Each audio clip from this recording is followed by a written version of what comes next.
그렇지 않아도 되지 않습니까? 지금 그 말입니다. 그러지 않습니까?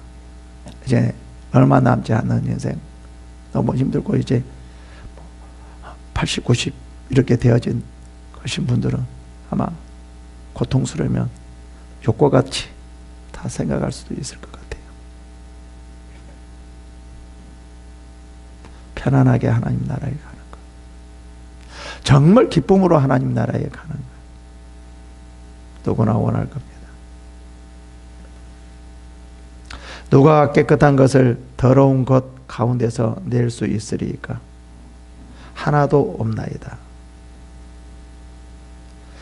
이 말은 무슨 말이냐면, 하나님, 다 모든 사람들이 다 죄를 짓습니다. 죄 짓지 않는 사람이 어디 있겠습니까? 인간은 다 죄악된 사람들입니다. 하나님께서 그런 사람들을 일일이 죄를 찾아서 벌을 주면 이 세상에 남아있는 사람 어디 있겠어요? 다 나보다 더 힘들고 고통스럽게 다 살아갈 수밖에 없잖아요. 하나님, 다 죄인인데 어떻게 해요? 저도 마찬가지잖아요. 저도 무슨 이제 죄를 안 지켜서 죄를 지었어요. 근데 하나님, 그렇게 한다면은요, 이 세상에 나와 같이 고통받고 살아갈 사람, 고통으로 죽어야 될 사람, 다 모든 사람들이 그런 사람들이에요. 그렇게 하지 마시고요. 이제 좀 저를 편하게 해주세요. 이제 좀 편안하게 해주세요. 지금 그렇게 말하거든요.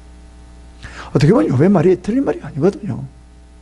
지금 이 세상 사람들이 죄 않는 사람이 어디 있어요? 다 죄 짓죠. 만약에 죄 지어서 다 욕과같이 고난을 준다라고 하면 이 세상에 살 사람이 어디 있을까요? 아마 경제가 되어지지 않을 거예요. 왜요? 다 욕과같이 힘들어서 집에가 있으니까 누가 일할 사람이 어디 있겠어요? 누가 어떤 일할 사람이 어디 있겠냐고요. 그럼 다 죽을 수밖에 없죠. 그렇잖아요.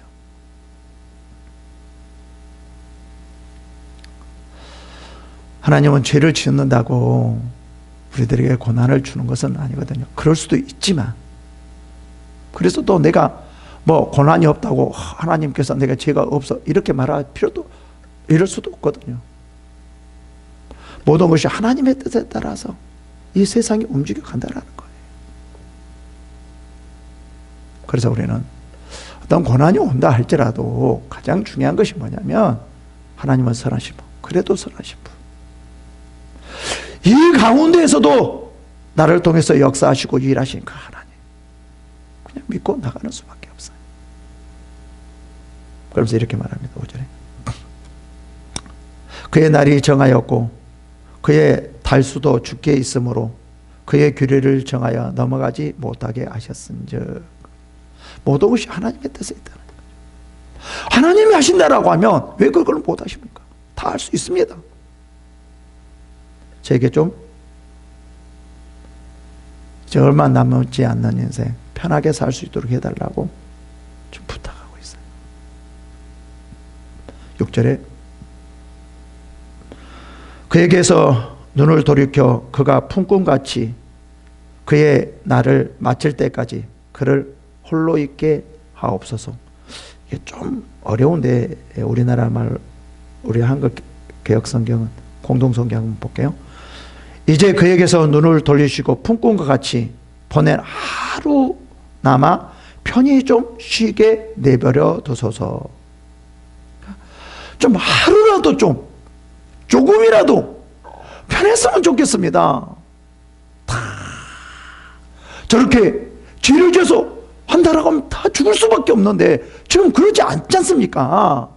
저에게도 조금이라도 좀 이렇게 은혜를 베풀어 주세요. 조금이라도 좀 하루라도 좀 편안히 지낼 수 있도록 해주세요. 지금 이 말이거든요. 모든 사람들의 그 말입니다. 그러면서 이렇게 말을 해요. 나무는 희망이 있나니 지킬지라도 다시 움이 나서 연한 가지가 끊어지지 아니하며 그 뿌리가 땅에서 늙고 줄기가 흙에서 죽을지라도 물 기운에 움이 돋고 가지가 뻗어서 새로 심은 것과 같거니와. 지금 뭐를 비유해요? 지금 나무를 비유하고 있어요. 아니, 나무도 저렇게 다 죽은 것 같지만, 잘라져서 죽은 것 같지만 뿌리가 살아나서 이렇게 살아나지 않습니까?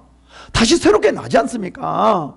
저 이렇게 고통 가운데서도 하나님께서 이 저 나무같이 잠깐이라도 좀 편하게 해줄 수 있지 않습니까? 좀 해주세요. 사람은요, 한번 잘리면은요, 죽어요, 죽어. 이제 다시 이 나무같이 다시 살아나지 못해요. 제발 조금이라도 좀 편하게 해주세요. 편하게요. 여러분, 욥의 마음이 지금 여러분 고난을 당하지 않는 사람은 모를 거예요. 너무 힘들어서 지쳐있는 사람들의 그 마음 우리가 모를 거예요. 얼마나 알겠습니까?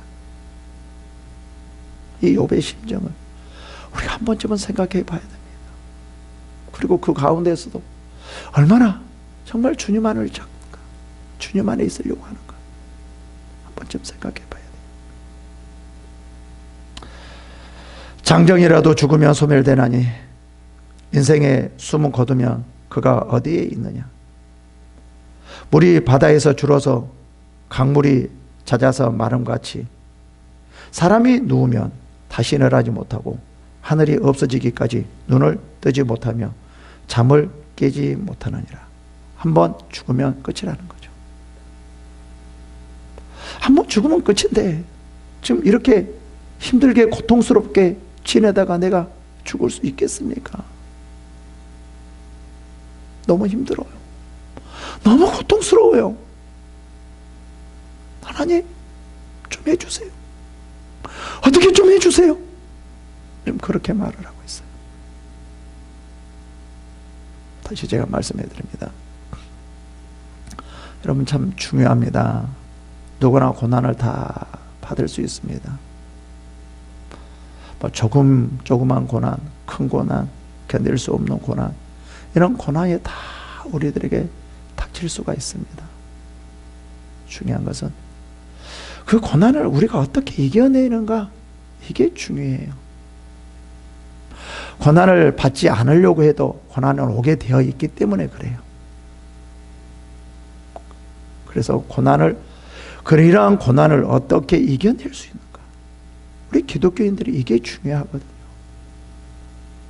단 한 가지, 이렇게 뭔가 방법이 있을 때는 그 방법을 찾아가서 희망이 있는데 이렇게 방법이 없을 때는 오직 한 가지, 하나님의 선하심을 믿고 지금 그 안에서 하나님의 역사하고 있고 나를 이끌어가고 있고 나를 붙들고 계시고 나를 통해서 뭔가 이루어 가지고 계신다라는 것을 믿고 하나님 앞에 그 믿음을 가지고 나아갈 때 그 고통은 이겨낼 수 있다는 것입니다.